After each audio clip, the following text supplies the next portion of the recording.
Hello everyone, my name is Roya, and today I will be telling you all about the books that I read in the second half of November. I only read 3 in the latter half of the month, and that is pretty bad for me. I mean, honestly, it's not too terrible, but like still.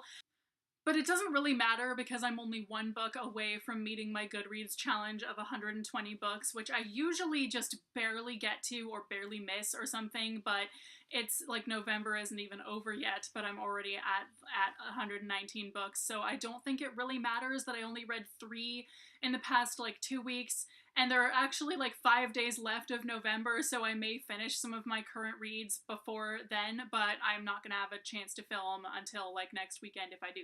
So anyway, the first book that I read was The Jaguar Princess by Claire Bell. I finally finished this book. I've been reading it for like 3 months or 2 months or something. This is about an Aztec girl who can turn into a jaguar, and basically it's super weird because basically when she turns into a jaguar, her skin, her human skin, comes off and reveals a jaguar underneath, but then she turns back into a human somehow, so it seemed really odd to me and it made like no sense, but anyway, I don't know. So overall, I mean, this book has a pretty good concept. It's really interesting, but it's also just told in such a boring way, and for about half the book, nothing really happens. And then also there's a fairly major character named Nine Lizard Iguana Tongue, and I could not help but picture him as a humanoid lizard. Even though he's a person, I couldn't help but picture him as like this lizard-headed dude somehow. I don't know why. But basically though, so this book, I gave it 3 stars because it wasn't like bad or anything. There wasn't really anything bad about it, but just overall, it didn't really feel very high stakes. It felt sort of boring for about half the book. All of the things that you think the story is leading up to don't happen, and it seems just really odd. So I mean, this wasn't bad, but it wasn't like my favorite book of the month either. Next, I read The Tiger's Daughter by K. Arsenault Rivera, and I ended up using this as my TBR jar challenge thing for an author with the same initials as me because her initials are K-A-R, and my legal name starts with a K, my middle name starts with an A, and my name starts with an R, and also AR are the initials on my books as well. So basically, yeah, so there you go. That challenge is met. So this book is about these 2 warrior women who are in love. One of them is an empress, and one of them is of this nomadic people, and it is super, super interesting. It took about 100 pages to really get there, but I absolutely loved the story and everything. I thought it was so good. And these chicks in it are so badass, and I'm definitely looking forward to seeing what happens in the next book. The only thing that I really was not a fan of in this book is the second person narration. I feel like it worked a little bit better than it does in the 5th season, where you really kind of know, you understand right from the get-go why it is that way. Whereas the 5th season kind of takes until the 3rd book to really realize. I haven't even read the 3rd book yet, but for the whole first book, I kept going, why is it second person?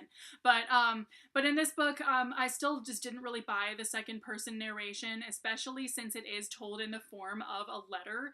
So you kind of go like, there's no way a letter would get that detailed with all the dialogue and whatnot. And that's kind of something that has always been a little bit of a pet peeve of mine ever since I was really young and I started reading books and everything. Anytime something was told in like a letter format or anything, like how detailed the letter got, I just never bought it, and the same is true with this book. But aside from that, this is an excellent, excellent book. And finally, my one audiobook for the latter half of November was Daughter of the Pirate King by Trisha Levenseller. I can't talk. So this is about a girl named Alosa who is a captain on a ship full of mostly women pirates, so it's really awesome. And she's the daughter of the king of the pirates, and basically, we don't really get to see her being on this ship with a bunch of other badass ladies. We kind of just get to see her infiltrating a different ship, you know, that's crewed by a bunch of hot dudes or whatever the heck is going on, and it's very odd.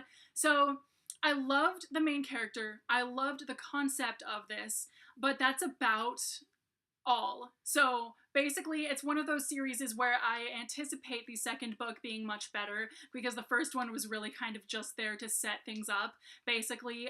But I wasn't a fan of the writing style because it kind of over-explained stuff. So she gets captured and and it like tells us, but I was really there to rob the ship.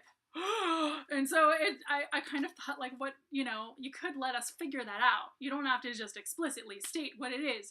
All of that. So I thought that kind of was a little bit weird. Also, the magic elements just kind of show up all of a sudden over halfway through the book. So there's like no magic or anything throughout this entire book, and then suddenly the fantasy elements just come in, and you're like, what? Where did that come from? Okay, I mean, obviously, it's pretty obvious given the title of the second book. Like, I saw that kind of thing coming, clearly, but it just seemed very weird because it just kind of hits you over the head all of a sudden halfway through the book. It's like, oh, there's magic in this. There you go. So it's very odd.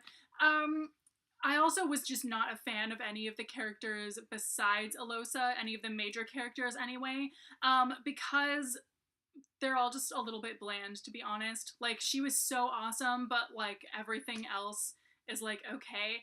The first half of the book is a bit devoid of any real adventure going on because it's basically just her being a prisoner on the ship, and she likes this dude, and then this dude's brother is a douche, and it's basically just that for like half the book. And so I really liked this book, but I just thought that the story itself, besides just the concept and everything, like the actual plot line seemed very weak.